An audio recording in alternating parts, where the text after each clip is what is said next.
Restoration and Renewal, the garden behind the wall.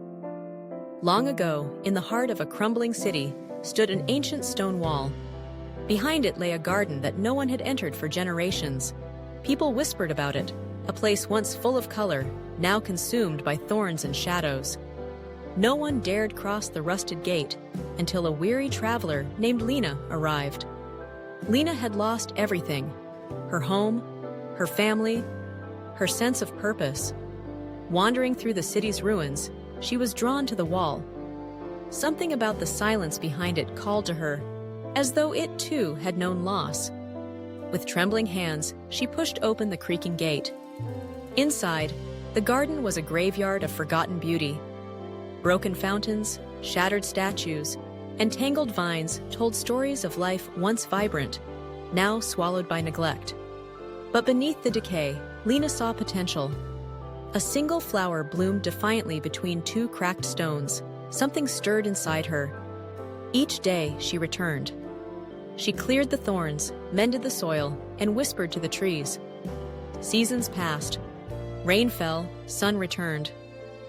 Slowly, life awakened. Colors crept back. Birds sang. A small stream began to trickle again. And with each change in the garden, Lina changed too. Her hands, once shaking with grief, grew strong with purpose. Her heart, once heavy with sorrow, grew light with hope. The garden wasn't just healing, it was healing her. One morning, a curious child peeked through the gate. Then another. Soon people from the city began to gather, drawn by the garden's quiet magic. What was once desolate now bloomed with laughter, community, and life.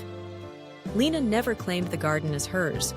She simply smiled and kept tending, knowing restoration was never about returning to what was, but renewing what could be.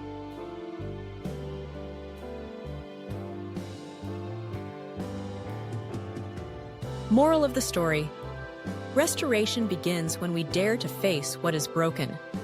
Renewal comes not through force, but through gentle, consistent care.